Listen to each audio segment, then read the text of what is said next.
Hello and welcome to Crucible of Words for more dedicated legacy action. Today, at the request of a donor, we are playing some Izzet Painter, or Painter Cast as some people are calling it. This is essentially like an 8-cast deck where we have a Painter win condition, so that is Painter Servant plus the Grindstone. Painter makes all the cards in your opponent's library the same colour, Grindstone mills them and then repeats the process if the cards share a colour, so you end up going through their entire deck. So it's just an A plus B combo that wins the game. But it's wrapped up in this 8-cast shell. So that gives us access to Force of Will as a piece of protection, which is obviously quite good in the format, considering you have some turn 1 and 2 decks that you need to be wary about. But then we just have this ability to gain a whole bunch of resources. So the big hit here is Pinnacle Emissary, in my opinion. This card has really impressed me. So we warp this in for 1 mana, and then we play out all of our zeros. So our Baubles, our Petals, our Mox, stuff like that. And then we get a bunch of tokens. And then those tokens can pressure our opponent with like a Delver's worth of damage from turn 1 quite easily. And it can also be used to improve our affinity. So we have things like Thoughtcast that we can cast really cheaply, and then Thought Monitor, so we're drawing more cards from our deck, which will eventually find us something to do and win the game with. The big hits here, aside from assembling the Painters combo, which the Saga can tutor half of, is the Kappa Cannoneer. This card is really hard to deal with. Most of the time, when you put this into play, your opponent loses, unless they're a combo deck. So I really like this in these decks. I've seen some builds only running 2. I wanted to go up to 3 in this particular list because I think it's really strong. And the synergy with Pinnacle Emissary making you a whole bunch of 1/1s to then get this into play seems really nice. I kind of want a 4th one, but I'm not really sure how we would fit it in because we need to have access to things like the Pithing Needle and the Soul Guide Lantern and the Aether Spellbomb as a Saga targets, because we don't really interact with stuff once it hits the board. We've got 1 Otawara and 1 Aether Spellbomb. Now what we can do is recur the Spellbomb using our Emry, which is one of the engines of our deck that we're relying on. So we have our Urza Saga engine, we have our Emry engine, and we have the Pinnacle Emissary. So these are kind of like the crux of what our deck is trying to do, and we kind of need one of those to really get things going, but sometimes we can have a hand that just, draws some more cards and maybe we'll find something there. Sideboard-wise, we've got some red spells in the Abrade and Pyroblast here. We've got a bunch of counter magic in the form of Consign, Hydroblast, and Force. A little bit more Graveyard Hate in the Faerie Macabre, a Shadow Spear for when we need to be gaining life in certain matchups, and then we also have Disruptor Flutes as a generic catch-all that we can board in against some combo decks and clip multiple things at once. Okay, that's the deck. Remember to like and subscribe, and if you want to become a member and see videos like this early, just $1 a month. It supports me, doesn't cost you very much, and I appreciate each and every one of you who does that. Alright, let's jam some 8-cast, or Painter Cast, I guess. Have you got magic cards you don't want taking up space in your home, or do you just need some extra spending money? Well, my lovely sponsors 3for1 Trading are buying all collections, big and small. They are one of Europe's biggest traders and have a transparent process to sell them cards and make sure you're getting a good deal. Click the link in the description of this video to get an offer on your cards today. Right, we are on the play. What do we get to do here? We have Artifact, 1 mana Emry. That seems pretty good. One of our engines that we're kind of relying on, then we can follow up with an Urza Saga and maybe spam a bunch of other bits and pieces. Seat, Mox Opal, 1 mana Emry. So we're going to leave our graveyard popped out because we're going to be dipping in and out of it throughout this whole game. Well, hopefully anyway. We found a Grindstone, so we're letting our opponent know that we are the Painter build. And that's the only target we have. Like, it's still material that we get out. It's still going to draw us a card, and at some point we can find a Bauble and this becomes a Howling Mine. Let's see, are we getting Thought Seized here? No, they're just passing. Okay, so we have 1 mana, 2 mana, 3 mana, 5. Yeah, we're not going to be able to get this Thought Monitor in this turn, so I think this is just going to be a turn of play the Urza Saga here, get this Grindstone back, and this, if we look, it costs 4, which we do not have. We can play a Grindstone just for more material. I think pre-board, this is a fine thing to do. Post-board, it becomes a bit weirder because our opponent can have things like engineer explosives that can crack a bunch of things, but we just want lots of material in play, make our constructs really large, and do that. Now, our opponent's probably just going to go Entomb at end step, untap, reanimate, like Atraxa or Archon of Cruelty, and then we'll be in trouble. But they are a Yorion build, so there could be anything going on there. I have a feeling this is the person I played against before who was like a Yorion show and tell reanimator player. It could just be like 5-color Yorion, they just happen to lead off on an Underground Sea because this is a card they don't care about being wastelanded.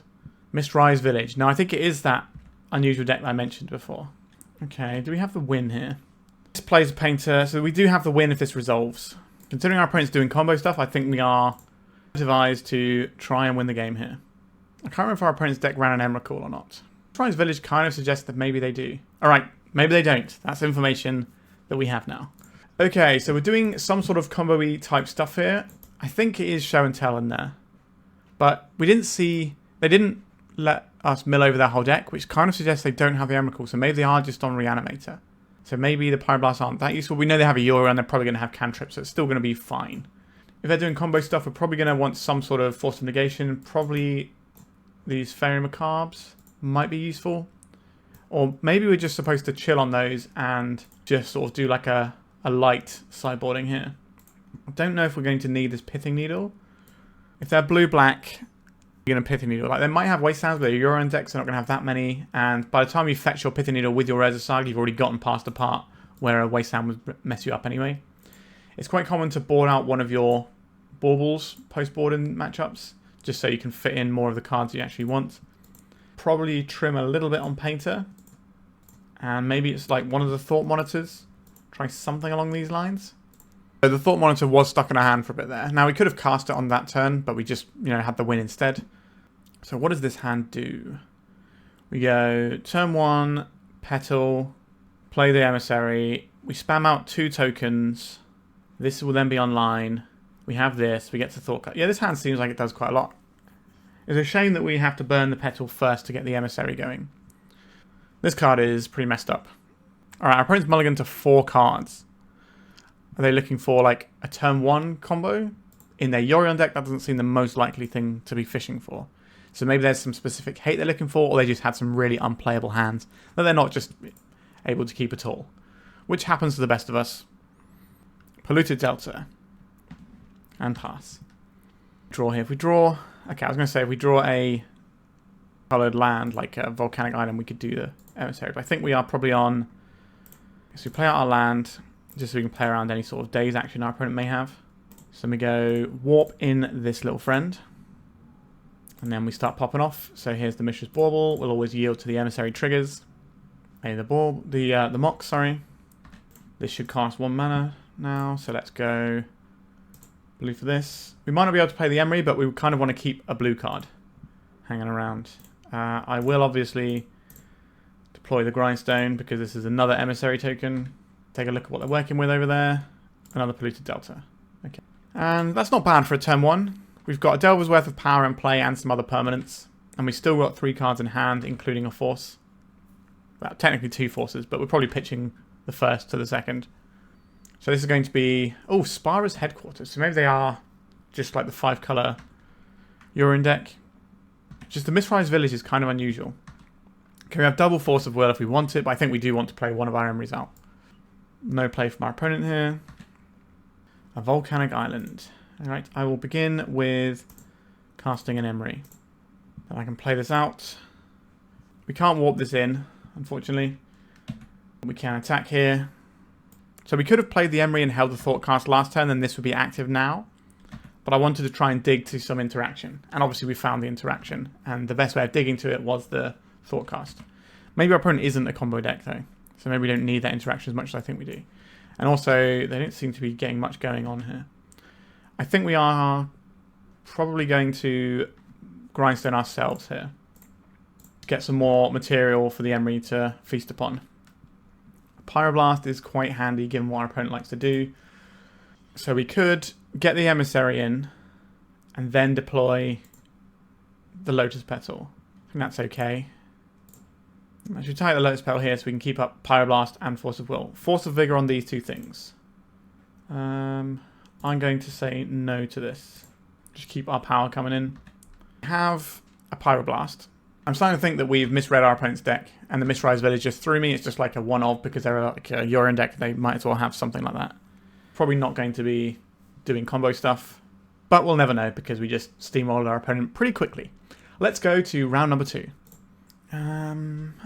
This is okay. We've got engines. I think we can get this one. We also get a draw because we're on the draw. So maybe we find another 0 and then all of a sudden the hand looks even better. Another Polluted Delta start. This time not a Yorion deck. Again, Thought Seized. Well, we have multiple things that are worth taking here. So the Emry is probably the one because if you don't take the Emry then we can get back whatever else you take unless you take the Thoughtcast. So it should be the Emry, I think. We'd really like to find a 0 for our next turn. I guess if they are a combo deck that's planning on killing us next turn, they might take the Thoughtcast just in case we can draw more cards next turn. As a possibility. Unlikely. But they're pausing for a while here, which is not what I expected given... Yep, so it took the Emry. Yep. They just took a while to make sure they were making the right decision, and I think that is a sensible thing to do. So, are we casting the Emissary now? It's not that exciting, is it? So we play this out, play this out, play this out. So we end up with 3 artifacts in play. Next turn we can then start doing these things if we don't crack the Bauble. That's probably fine. If we wait a turn, does that change anything? So we go seat into this, play this. So we have 2 artifacts, 3 artifacts. Play this out. No, I don't think it matters here. Okay, I think we're just going to warp this and start getting some material. Our opponent might interact with this. It's not the most exciting Pinnacle Emissary I've ever seen. But we need to get material into play so that we can start moving things along. We also have the debate of, are you supposed to Mishra's Bauble there? Or are we supposed to wait until our opponent's turn? Because one way plays around Thoughtseizes, the other way plays around our opponents having things we need to counter, and we maybe find a counterspell. A Brainstorm from our opponent, obviously good. We did draw the Mox, so it would have been better to wait on the Pinnacle Emissary. But we didn't know we were drawing the Mox. Now, we could have maybe intuited that we're going to have some more zeros in our deck, because there's quite a few. So maybe people with more experience playing these sorts of decks would have a better idea. Alright, that's pretty bad news for us. Painter's Servant. Right, let's get our little friend in. What are we going to name here? We'll name Black, just in case there's like random snuff outs or something happening. And also, Mox Opal looks absolutely sick in black. Okay, 1 artifact, 2 artifact, 3 artifact. So we don't have enough to cast this, because this is going to be 2 mana. But I think we want to get the things out of our hand, now that we don't have the Emissary. We just need to get material in play. We know they're playing Thoughtseizes. They're probably going to have counter magic because they're in blue. Right. Scalding Tarn. So we might be looking at Grixis, which I imagine is going to be horrible, because they're going to have things like main deck Colligan's Command. Alright, a Ponder. So hopefully we can really pop off next turn and play a bunch of things. Draw another 0 for next turn, that'd be really good. Right, there's the Bauble we knew about. So they're going to get to see the top card of our library and sort of know what's happening before we do. Another Painter's Servant, not really the one we're after here. So play this out. Then we go for this Thoughtcast first. There's no Bowmasters available over there. A Kappa Cannoneer, 1 mana, 2, 3, 4. So we're a little bit of a ways off here. We can deploy a Pithing Needle, but what are we even going to name? Maybe it's the Wasteland here? We could just deploy another Painter. And that's more mana efficient and helps us out next turn. So if we name Black again, I can get in for a little bit of damage this time. If our opponent is doing Reanimate shenanigans, seems unlikely in Grixis, but there was a while when people were playing Grixis deck with the Grixis Land Cyclers, so the big elephant, the Oliphant. So maybe we get to snag like a Planeswalker or something with this Pithing Needle. A Delver of Secrets. That's a very late Delver. Okay. So I'm going to draw a card for this. What are we going to draw? Oh, the Synod. That's obviously very good for us. So play this one out. 1, 2, 3, 4, 5. We could play this Kappa Cannoneer. If it resolves, we just win the game. Most likely. I'm going to tap 1, 2, 3. This is basically free to cast, so I think we'll cast this one first. I'm going to name Kaito. I'm more scared of that than I am of anything else, actually. 1, 2, 3, 4, 5, 6. So this costs us 1 mana, right? It's just annoying that the Emissary is 3, which is going to be quite a big chunk out of our mana this turn. But if our opponent interacts with this, then they won't interact with the Kappa Cannoneer, which is our real prize. An Orcish Bowmasters, you say? That's obviously irritating. But the Kappa Cannoneer should be able to do everything we need here. Right, they're going to ping our Painter's Servant. We already have a redundant one of those, so that's fine. Draw some cards. They're going to get a bigger friend, but we're about to have the biggest friend. Yeah, so goodbye Painter. And we can cast this. It's got 1 mana floating there. Tap this. Tap this. Tap this. Tap this. And pay the blue. We didn't get bodied by days. That's good news. So next turn, we probably play the Pinnacle Emissary and the Mishra's Bauble, then we put multiple counters on this. That probably ends up better than just playing the Bauble out now, because we're not going to be drawing from it anyway. So we might be able to kill our opponent next turn. We are certainly not going to be able to waste away our little Kappa Cannoneer. This is just going to be a massive roadblock that our opponent can't really get through. They didn't flip the Delver. They probably drew this land. They could play a Murktide Regent. We can bounce that though. So next turn this can crack in for 7. We also have 8, 9, 10 damage here. So if we find one more artifact, we can kill our opponent next turn. 5, 6, 7. Oh no, this is, we have lethal, right? Because we're going to get the extra 1 token like we left. Sure. Unless we see a Murktide, then we're going to have to bounce that. But I think we can bounce that and still crack for lethal. Yep, there is a Murktide Regent. How big is it? Just a 5/5. And a Dragon's Rage Channeler.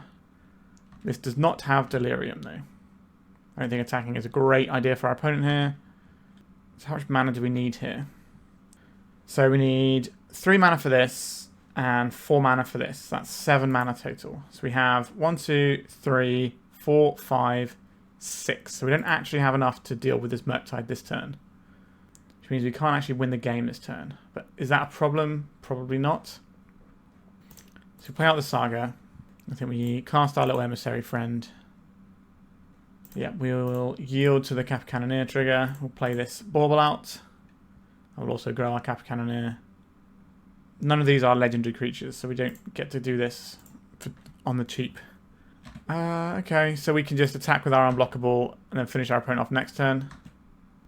We have plenty of material to chump block with. If they hold back a blocker and we miss on artifacts... Actually, we can't miss on artifacts. We have the Saga, but I guess they could wasteland our Saga. In which case, we'll need to find an artifact to get this unblockable, but then we can bounce something out the way and peck through with our flyers. Maybe our opponent's deciding if they actually want to reveal this or if they think they're already dead. A lightning bolt. Okay. It's good to know about. So, the drone tokens can only block creatures with flying, but that's fine, because the only things we want to block are creatures with flying. We can trade our Thought Monitor for Insectile Aberration, because this, importantly, is whenever another artifact you control enters, not whenever you cast it, like Patchwork Automaton is. So, just making the construct from this, if they don't wasteland us, will be lethal. We need to have a 1-mana answer to this, a land, as well, in their hand. So, we know they have a Lightning Bolt in hand, so that's just not going to happen.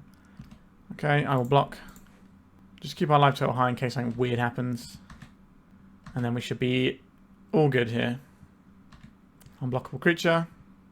And then we win that game 1-0 so far. So let's see how we're going to sideboard against this. Probably a good matchup for the Shadow Spear. Pyroblast and Hydroblast also look pretty good here. I'm a little concerned about our opponent's ability to melt us down. Do we need to keep more counters back for that? Uncertain. Pithing Needle, again, I don't think this is where I want to be. Yes, we do sometimes care about some of the things that they're putting into play, like Wasteland, but like I said before, if you tutor for this, it's kind of already irrelevant, if that makes sense. So we can take out a Bauble, I think. The Emry is obviously very good here. Probably trim on the Thought Monitors because they are quite expensive. Kappa Cannoneer is also quite expensive, but it's very good. I don't really want lots and lots of Force of Wills in a matchup like this. Maybe we'll trim a couple of those because we've got 1-for-1 answers instead. We could board in the Abrades because they do kill some of their guys. Maybe we just take all the forces out and try something like this. And just sort of steamroller over our opponent that way. I don't mind the Soulguide Lantern here. It can take them off of Delirium at clutch moments. What does this hand do? Nothing. Let's mulligan. Oh, this hand. I hate when you get hands like this in this deck where it's just like a bunch of air. It's very frustrating sometimes because you don't really know what the hand you're keeping even is. Okay.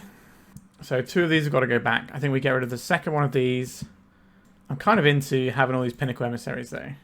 Is that just greedy though? So what would our play be? Turn 1 Saga. Probably isn't the best. Turn 1 this. Turn 2... I guess we go turn 1 Emissary. Lotus Petal. Emissary. Then we don't really get quite what we need to. Maybe we just don't need the double Emissary here. Would like to draw a Mox Opal.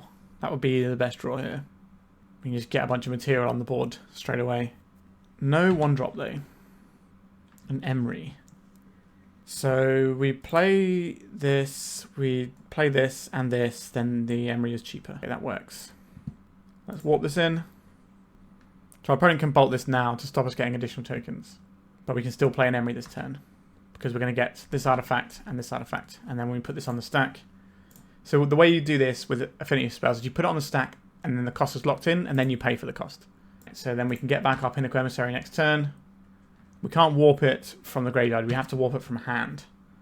It really states in that card. There is one card that lets you warp from the graveyard. It's like the black recursive creature, whose name escapes me right now. We're getting another lightning bolt. Sure, our opponent has pretty effectively dealt with what we had going on here. However, Urza Saga is a pretty real Magic the Gathering card. We will equip to this drone and we'll start pecking in for 2 damages. Next turn, we can make a construct and give it haste. It's kind of going to be where we're at here. Meltdown is something that can get us, but we're probably going to be able to hit with our constructs before our opponent can tangle with them. If we draw an Emry, we can give it haste due to the Lavaspur Boots, which is always quite nice to go and grab something straight away. Also, the ward doesn't hurt either. When our opponent's answers are all going to be 1 mana, making them cost 2 is obviously a substantial increase in the amount of mana they have to dedicate to removing our creature. A Bauble from our opponent. Considering they've got 8 1-drops, they're not really super aggro with their draw here. Okay, a Wasteland. We lose our Saga. That is pretty annoying. Mox, does it even matter to play this? I don't think so. I think we attack with our drone. I think I will play out this Ancient Tomb. But we're going to hold these in case we get like a Pinnacle Emissary. And get some more material out of it. Another Wasteland. Are they going to go after the Tomb? Okay, that's fine. I think that's better for us than going after Red Source, which is one of the reasons why it's worth playing out the Ancient Tomb there, because our opponent has the opportunity to make a mistake. Yeah. So we hold these in hand. If we draw a Pinnacle Emissary, we can get these down. Also, we don't want our opponent to just melt down all of our permanents.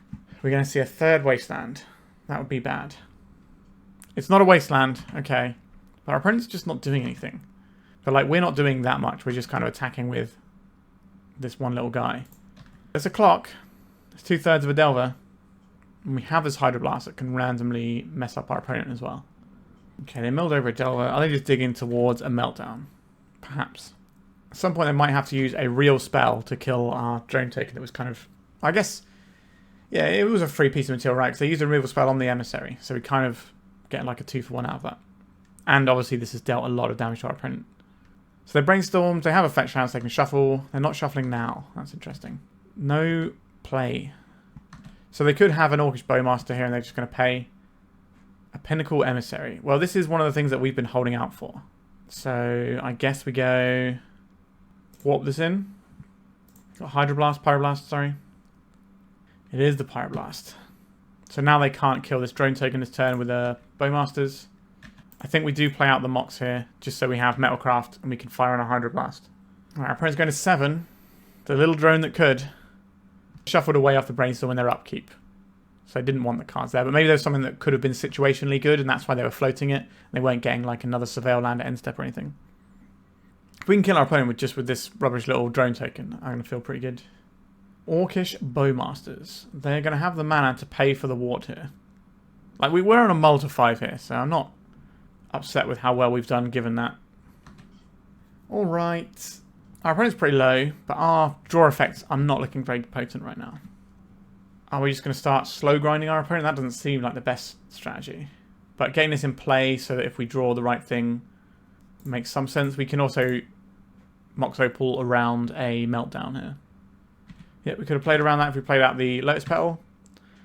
But I didn't expect our opponent to be keeping dazes off of their Brainstorm at this late stage. But I guess given the resource we have, that makes sense. But is it worth holding this for if we get a Pinnacle Emissary? Probably, because if we get a Pinnacle Emissary, I would rather have more bodies in play.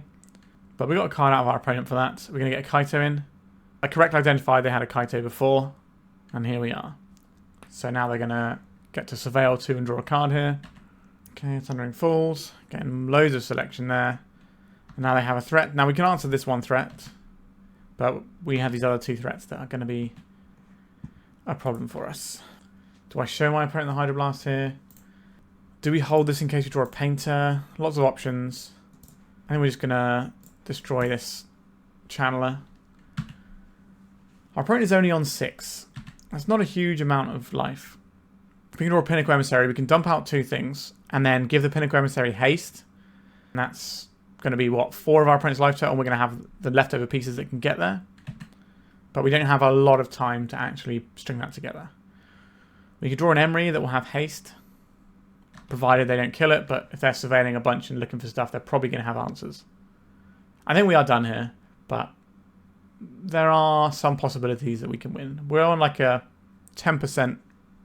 Alright, so they put one card on top of their library with that Kaito. That's probably just this ponder, so they can then dig for removal spells or counter magic. Alright, there is a Delver of Secrets, more pressure. There is a Wasteland. That is pretty much the nail in the coffin, I think. We'll take this draw, and then I think we'll just go to the next game. Yeah, we'll save our time. These games can get a little grindy.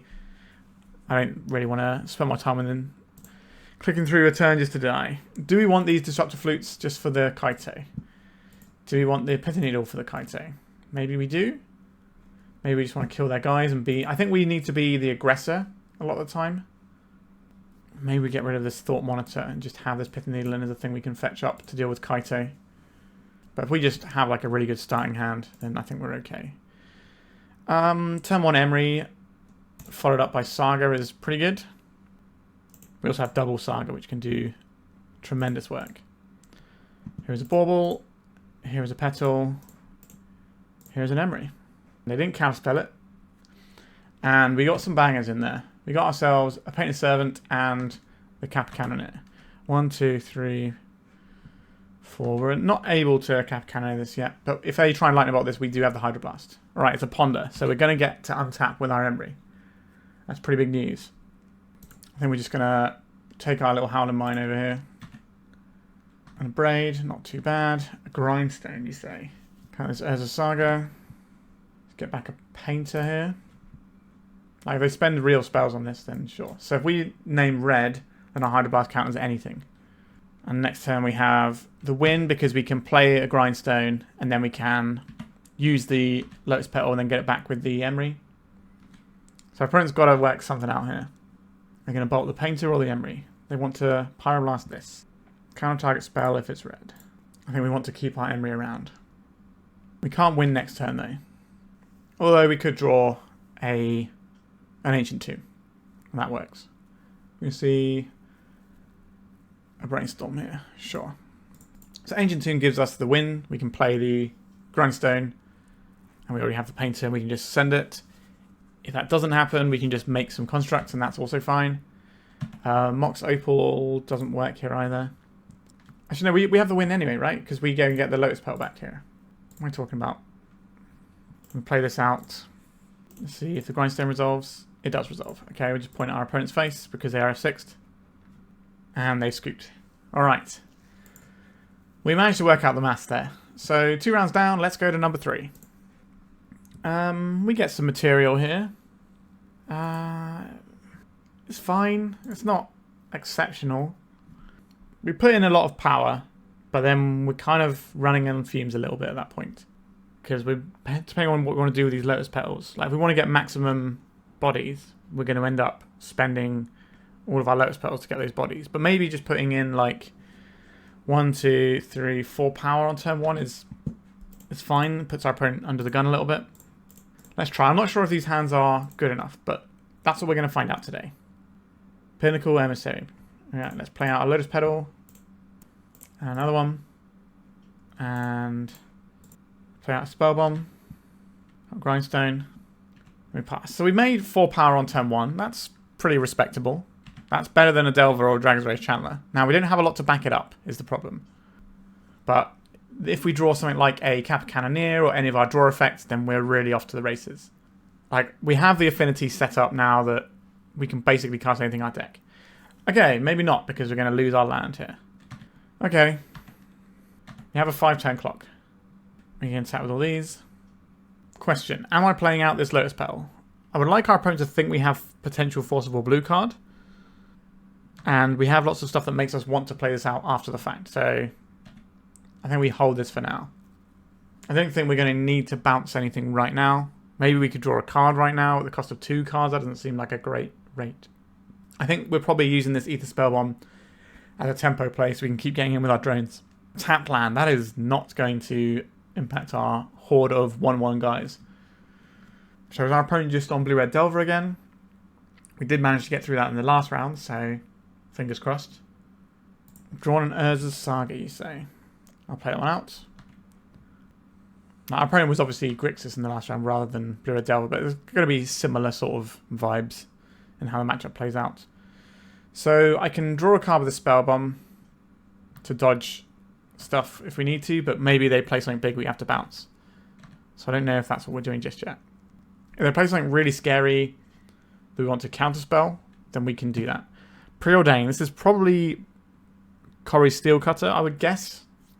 It's not a combo deck because it has Wasteland, so it's probably Corey Steelcutter, and this is just like cantrip number 9 and 10 in the deck. Or possibly more if you include the baubles as well. Our opponent's a fair ways away from Murktide Regent as well. Obviously that can change quite easily, but we'll see what our opponent's up to. A Dragon's Rage Channeler. That is just a little guy. A Bauble, this is going to be 3 types, and then depending on how they stack the top of their deck, there's 1 top, 1 bottom, so they don't know what's on top. So it's just a land. So this is not going to have flying. So we can just send in the clowns and enjoy. Who is the Delver now, opponent? That's an excellent draw. Okay, so I think we do want to play out the Lotus Petal now, just so that our construct is even bigger. 1, 2, 3, 4, 5, 6, 7. Yeah, I'm okay making it 1 bigger. This also gives us the Aether Spellbomb. We can activate our opponent's turn now. I think our opponent is in some trouble here, because we can also go and get the Swifty Boots and attack with 2 massive constructs next turn. A Ponder, sure. Still no instant in their graveyard yet, which is normally the easiest type to get. No good. Corey Steelcutter. That's not what they're after. They can Wasteland us and make it so we only get 1 construct. But that 1 construct is gargantuan. Yep, they've had enough, and we're going to the sideboard. So I think what we did before was something along these lines, and then we go and get ourselves Pyroblasts and Hydroblasts, Shadow Spear, and then Abrades. I would like another Abrade. That means we're probably getting rid of this Thought Monitor. We could strip away some of these, but our opponent isn't a Bowmaster's deck, so just having like the big Pinnacle Emissary starts feels like a good place to be here. Yep, I'm down with this. Just going to sort of play like a mid-rangey thing, and our top end, like Kappa Cannoneer, is pretty gross as a top end. Now, Murktide Regent is no slouch either, but hopefully we can block that all the live long day with these Pinnacle Emissaries, and we do have a couple of Pyroblasts that can tag it as well. And obviously the Spellbomb, so we can bounce it out of the way. Have you ever had the joy of sticking a Shadow Spear on your Kappa Cannoneer? That feels pretty gross against a deck that's trying to reduce your life total. This hand isn't really doing it for me. We're going to mulligan. I do like an Urza Saga. We're kind of Urza Saga or bust here. And maybe that's the game we have to play. So they probably have 1 to 2 Meltdowns and 1 to 2 Null Rods. So could be 1 and 1 each. We have to consider both. We don't really get a choice to play around them given the way our deck works, so it is what it is. Right, Ponder rather than Threat, that's nice. That's going to give us a little bit of breathing room here. If we can draw a Pinnacle Emissary on turn 1, that'd be lovely. And just like spam out 4 tokens again. But this time we'll actually have material left over. We did not draw that. Okay. I think it's Saga into Shadow Spear. I think I want to redraw. Dragon's Rage Channel, okay. So next time we can play these 2 artifacts out and make sure we can activate our Saga. But our opponent might be wastelanding us soon. So they could go Channeler, Wasteland. That's probably the best thing they can do here. Alright, there is the Wasteland. Goodbye as a Saga. It's by far the best Wasteland target in our deck. And then they should just get their threat in. There it is. Alright. So we are very far behind. But we do have an I win button in our deck. Oh, hello Pinnacle Emissary. Are we supposed to play around the days? Or are we supposed to go for maximum power here? I think we need to aim high and go for maximum power. Let's warp this bad boy in. Alright, we got a Force for our trouble. And pitched another Force. Okay, let's get this Bauble in. Let's take a look. We don't want to play out loads of artifacts that we don't need to. Because we don't want to get Meltdown. And these are zeros, so we can play them out later on. It also means that Pinnacle Emissary becomes a better draw for us. Obviously, I'm very happy to take a redraw here. Solga Lantern, that's not nothing. That can stop this having Delirium. It can also maybe say goodbye to a Murktide Regent coming down soon, although I think we're about to see the Murktide Regent right now. No, it's just a Steelcutter, which is obviously a different problem for us that is not great. But they don't have a lot of cards left in hand. So they've got an Unholy Heat and a Mystery card. So it doesn't look like they're able to activate the Steelcutter either. Pinnacle Emissary, hello. Look at the thing that we played towards that we drew. It's always nice. Okay, so Lotus Petal, Mox Opal, Soaring Lantern. Take out the only sorcery. We could try and draw a card and hit something here. Or we could just sweep their graveyard right now. Just make sure Murktide Regent isn't going to happen. I think that's the sensible thing to do there. Right, so we have the better clock. We can also stick a Shadow Spear on our guy and force them to spend Unholy Heats on little 1/1 tokens. And that's very irritating for them. Because then it just paves the way for us to have a Painter kill at some point. Alright, Lightning Bolt to the Dome. I assume we're going to see Unholy Heat on one of our guys here. But we have a Shadow Spear. Is that really a good idea? It gets you a Corey Steel Cutter token, but you're not going to be able to get Prowess very easily. I guess they can still, you know, draw cantrips and cycle through and try and get the double spell for the Corey Steel Cutter. Alright, just another Lightning Bolt to the face. So they do still have the Unholy Heat. If we draw an Ancient Tomb, we can play the Pinnacle Emissary and equip the Shadow Spear. That's kind of interesting. So they probably attack here because we can't block. They should attack with both. Yep, they do. And we're going to clap back for some damage of our own with a little bit of life gain. The Ancient Tomb is obviously a little bit awkward given our opponent's aggressive deck. We didn't draw it, but we did draw an absolute banger of a card. We can't get this in and equip the Shadow Spear, and I think we need to equip the Shadow Spear this turn. Alright, I'm okay for a little bit of a race here. We can get a Hasty Construct next turn. Right, so they are using the Unholy Heat in the upkeep so that they can get a Surveil off of their Dragon's Rage Channeler. Makes a lot of sense. It's the best way to use the tools they have access to. A Murktide Regent isn't what they're after. Okay. That doesn't give them Delirium yet, though. A Polluted Delta. That's not what they wanted to see. They get to crack in for 4 here, but things are going to start going a little bit pear-shaped for them. Okay, so they're getting a Thundering Falls so they can try and Surveil into the Dragon's Rage Channeler being more damage. Makes sense. Now they're going to do this anyway. They may as well try and push extra 2 damage with it. They milled over a Pyroblast, which is reasonable against us, to be fair. But it's clearly not what they want right now. Okay, we have Urza Saga ticking up. We can't give it haste just yet, can we? But we can make a construct and play out a Lotus Petal. We can immediately equip this. It does die to Unholy Heat, but it's also like pretty tough for our opponent to get through this. I think it's worth burning the petals right now. Cracking for 2. And if they can't answer this construct this turn, I think this is the end of the game. A Murktide Regent is the sort of card they need here. How many do they get? 1, 2, 3. Yeah, okay, they couldn't answer it, and they threw in the towel.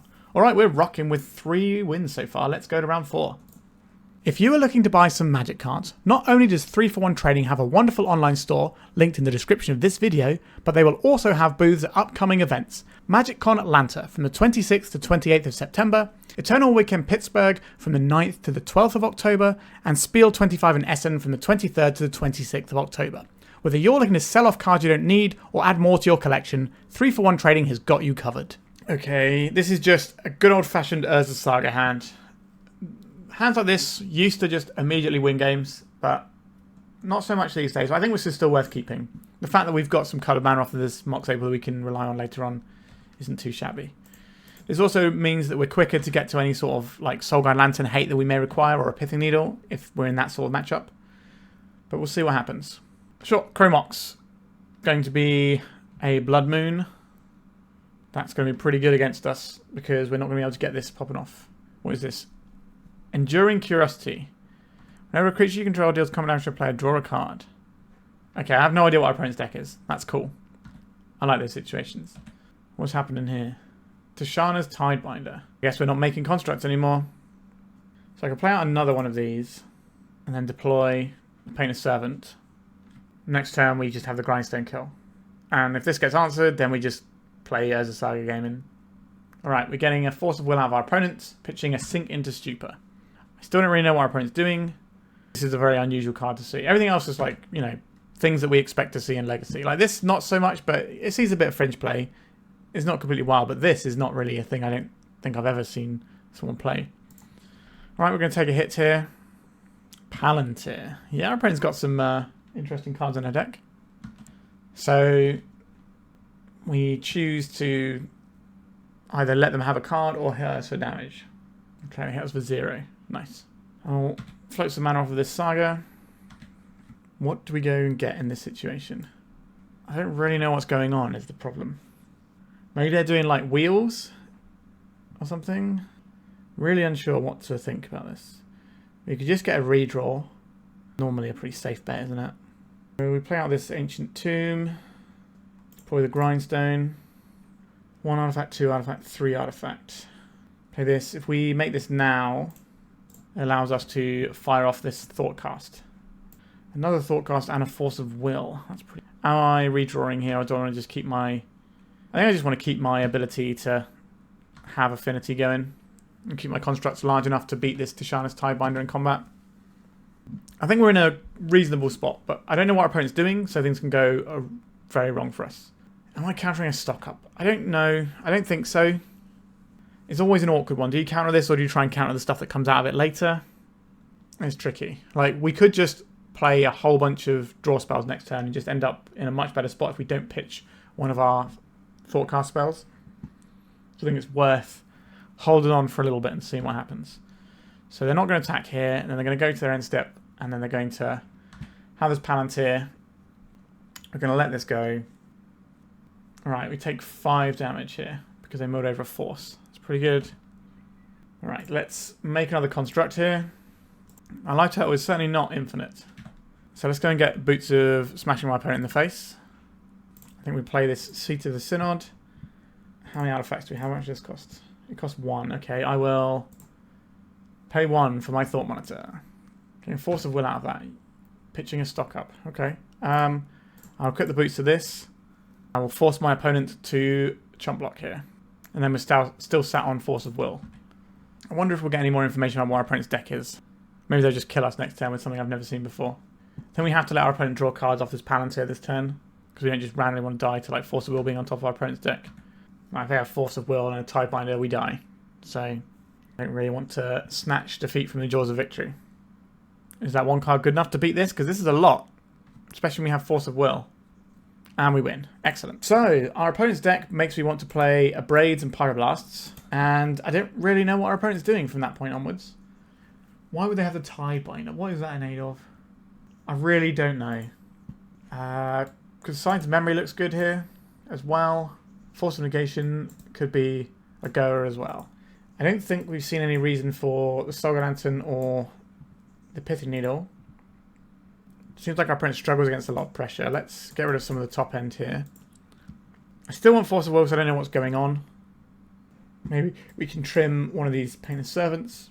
And we probably have to trim Baubles if we want to get these things in. Let's trim a Bauble, I guess. And we're not going to leave the Force of Negations in. Obviously, our opponent might be doing stuff that we need to Force of Negation. We just don't know. And Pyroblast looks like it's going to be hitting most of that stuff anyway. Well, this protects us against some stuff, I guess. We'll keep this one. We can also use the Emissary to put a little bit of pressure in play early on, if we want to. But we'll see what we draw. If we draw another 0, that would be ideal. And Urza's Saga. Okay, so we can start doing that from turn 2. So I think we play out the Volcanic. Warp this little friend in. I don't think we force to protect this, because I just don't know what our opponent's doing. Alright, we didn't have to force to protect it. Excellent. So we play this Mox Opal. If we'd have played out the Seat of the Synod, we would have had more artifacts in play, but it wouldn't make a difference for how this turn plays out. Because this is still going to have Metalcraft. So we get Lavaspur Boots out. So we get 2 power, but we get a lot of material that we are hopefully going to leverage in coming turns. So we can play the Saga next turn and equip the Boots to something and just start beating in for a little bit. We can also play the Saga and just hardcast the Emissary. That's quite tasty too. Disruptor Flute. Okay. Are you going to name the Lavaspur Boots? Or are you going to name something that you're scared of? They name the Pinnacle Emissary, so we're not doing that next turn. Understood. Chrome Host Seed Shark. Maybe cast a non-creature spell, Incubate X. Yeah, it's pretty good against what we've got going on. I think we'll fight over this one. Our opponent's on a bit of a spicy one today. Okay, so we can get in the Saga here. Give the drone a little bit more power. Little attack for 3. So this Pinnacle Emissary costs 3 more now. So it's a 6 drop. So probably not casting that. And regular warped ones are going to cost 4 mana. So that's not great for us either. But we have an Urza Saga. That is a plan. Channels of the Void, X equals 0. Yep, makes a lot of sense against what our deck's trying to do. Palantir, sure, you can take the damage from your Ancient Tomb. I think this game is going to be over relatively soon. Feels like we are having a good stab at it here. Alright, so we will take the damage here. I don't believe there's a 19 drop that they can have. It's a bit like Zer's Weirding. We're just paying life to stop our opponent getting a card. But we don't get to see what the card is. But we know it's going to be good if they're scrying it to where they want it to be. Alright, Enduring Curiosity. Still not sure what that's doing for our opponent. Force of Will. Not great right now. We don't have anything to pitch to it. But we also don't need anything to pitch to it because we're just going to make a massive friend. Equip to here. So this is going to turn off our opponent's Ancient Tomb, which is going to be pretty disastrous for them, I would imagine. And then we can send in another big construct if we want to on the next turn. Alright, we've got that match. We are running pretty well today. We are 4-0. We've only dropped one game so far.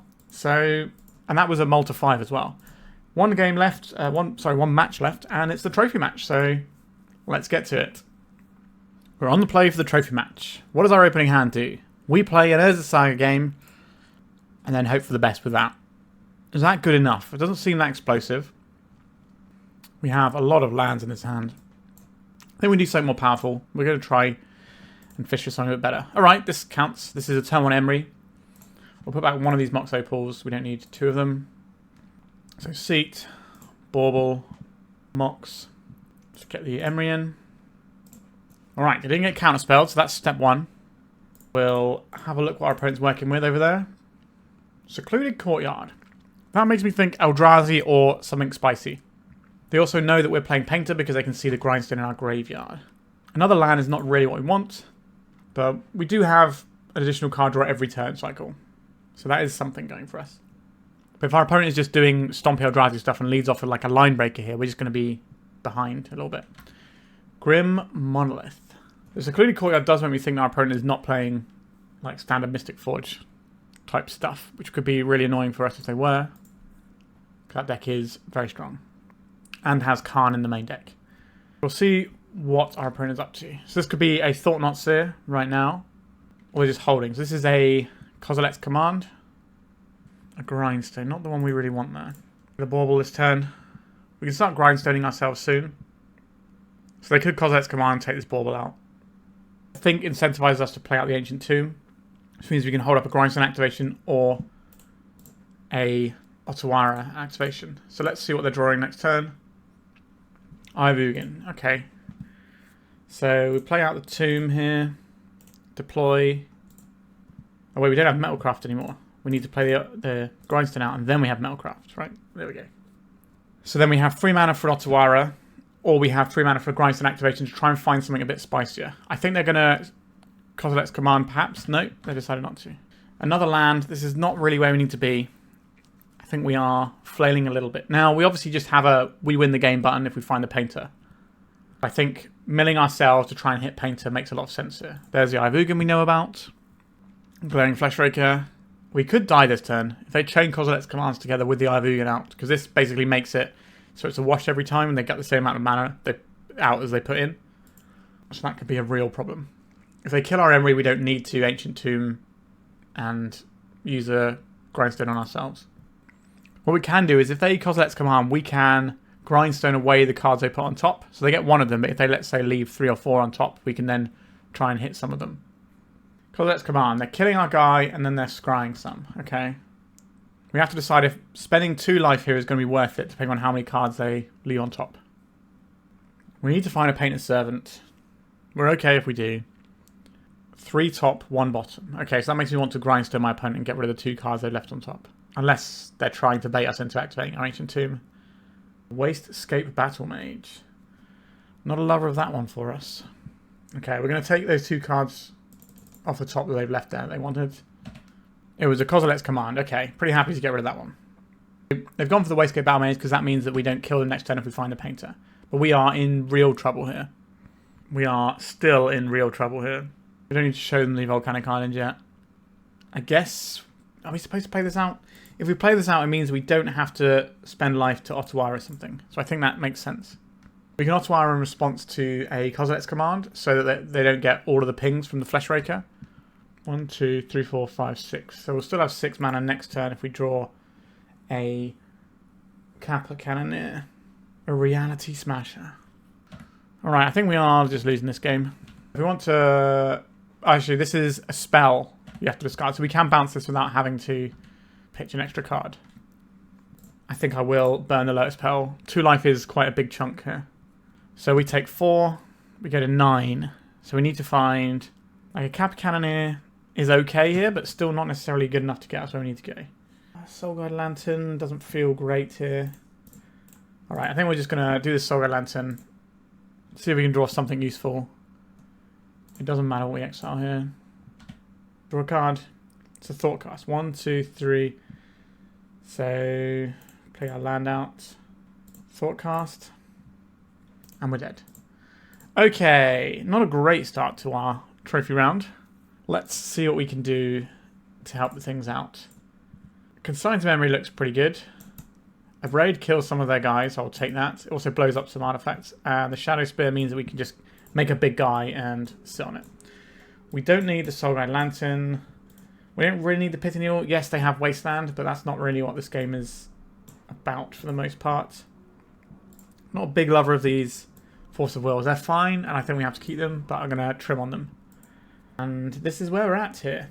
Chalice of the Void, X equals 0, is going to really do some work against us.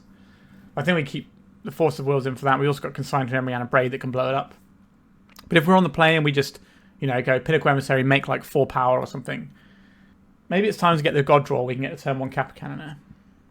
That'd be nice. I'm afraid this is a no from me. Let's mulligan. We don't need a triple Mox Opal hand. What does this hand do? Doesn't even play a Saga game very well. Alright, we're going to 5. Jeez. Yep, I think we've hit the fail rate of our deck quite badly here. I think we're going lower. Okay, this is the best so far. So, we keep... 3 cards is so many. So if we keep this, is that better than keeping the Volcanic Island? Like, I don't think we get to keep 6 drops. This is interesting. Can maybe get us out of where we are. I think we're just going to have to rely on Emry here. So we go turn 1, Volcanic, Lotus Petal, Lavaspur Boots, Emry. That's something, isn't it? Do we keep the Saga though? It can find us more material. But I think we need to keep the coloured source here. Alright, a Multi 4. I'm not feeling good about this one. So this makes the Emry cost 1, so we can just pitch this Lotus Petal to get our Emry in. So this is everything we have. If our opponent has a removal spell, then we just don't get to play the game. Alright, next turn, what do? We get back a Mox Opal, and that's it. That's really bad. A Lotus Petal from our opponent. If they have something like a Dismember, then we're just dead. White mana. Yep, there's a Dismember. We've got nothing here. And a no rub for good measure. Alright, I think we can pack up our toys and go home in a sec. I guess maybe our opponents just had this interaction in their hands a little bit slow, and we can maybe, you know, draw a Pinnacle Emissary after getting a few zeros, but we are not playing the game here. So we got Flesh Raker. Yep, that's obviously very good. Force of Will. No use here. So this is the problem with the 8-cast style deck. Sometimes you just end up with hands that just have a bunch of air in, and you need to find something that works. Or you're all in on having one thing, and if that thing has collapsed, then you've got nothing. Because our deck's just full of like cards that require synergy to be useful. So we need Pinnacle Emissary, some zeros into Kappa Cannoneer. That's how we get out of this one. How many turns do we have to realistically get through this though? I have to imagine they've got some extra stuff going on here. Okay, Wastegate Battle Mage. We're going to lose another piece of material. That's obviously really bad news for us. There's no good news in this particular game for us at all. We stomped everyone along the way, but eventually we ran into our deck defeating us. Pinnacle Emissary. That is one of the cards that can get us back into this game. So maybe we've got a chance. It's blue and pitches the Force of Will, but they have a Cavern. We can hit like a Kozilek's Command if that's what we're worried about. Well, this is minimum 4 a turn. And when we make our creatures, they don't get to block, so we do need to snowball these creatures into something better. Okay, this does tap for Kappa Cannoneer mana, so we will play it out. Okay, 3-turn clock. We're very dead here. Is this a line breaker? Yeah, you got it. I don't know if that's us dead this turn, but we're not going to come back from that. Okay, that is the end of the league, and unfortunately our trophy match did not really work out for us. I shouldn't have stopped for lunch between round 4 and 5 and lost all my mojo, I guess. But nevertheless, a 4-1 with 3 2-0s in it is pretty good going. So how do I feel about this deck? I think the deck is obviously very powerful. The ceiling of what it can do is absolutely bananas. We didn't get to do the turn 1 Kappa Cannoneer this time, but it's possible, and I've done it before on the channel, so it's pretty scary stuff. And obviously, you know, there's just a bunch of good cards in this deck, right? However, the thing that's holding them all together, that makes all the good cards work, is like a lot of chaff. You know, you've got Mox Opals and Baubles and all that sort of jazz, which aren't necessarily good cards. And if you end up just with hands full of those and none of your payoffs, or your payoff gets countered or interrupted by removal or whatever, like in that last game, then you have nothing going on. And that is something that always scares me about these decks. We didn't really do much Thought Monitor stuff. I think maybe I would think about trimming these or maybe getting rid of the Thought Monitors, adding another Kappa Cannoneer, and then adding another Bauble, just so you're a little bit faster and have those slightly better starts. Because you kind of have to index into having the good starts with this deck, because otherwise you're not really doing anything. Also, I would say, if you're planning on going to like a big tournament, you're not going to win a big fancy tournament with like, you know, 8 rounds and cuts top 8 without getting a little bit fortunate, whether that's, you know, not getting mana screwed a bunch or having to mulligan lots or just dodging bad matchups. So you may as well lean into that a little bit and try and make the ceiling of what your deck can do better, because then that's going to help you beat good players, because you're going to have a ceiling that's really powerful that if you ever hit, your opponent doesn't get to do anything. And you just get to play so many things out that you get to win the game. The Painter side of things, we did win with the Painter kill, and that was, you know, that was fine. I do like having this button that we can press to immediately win the game. I think that is something worth having. Also, what's our blue count looking like? So we got 21, so our blue count is actually fine. But a lot of the cards we want to pitch to Force are, you know, good cards, because that's just the nature of how these things work. But honestly, the deck seems fine. I wouldn't be ashamed to play this at a big event. It's not my sort of deck. I don't like having hands where you've got a bunch of baubles and you don't know what your hand does. The Pinnacle Emissary certainly evens it out a little bit, because, you know, either your baubles are helping you cast your Emry early, like turn 1, or your Pinnacle Emissary is getting you a bunch of power, and that's just going to put you in good stead going forward. So the Pinnacle Emissary draws feel pretty good. The Emry draws feel somewhat collapsible, but that's always been the case with Emry. And there is a real issue with sideboard cards against this deck, because, as you saw, people playing null rods in the sideboard, and that is a thing that you're going to see a lot, especially with the Mystic Forge deck being so popular right now. So it is a thing we have to be aware of when we play a deck like this, that sometimes we're just going to get hit by that sort of stuff. But we do have, you know, Volcanics and an Otawara, so we do have a little bit of mana that we can play the Pinnacle Emissary with. And then, you know, all our zeros, it doesn't matter if they don't work, if they're giving us a bunch of bodies that can then turn into a Kappa Cannoneer or whatever. So I think I would like another Kappa. Sideboard felt fine. We played a pretty eclectic mix of things.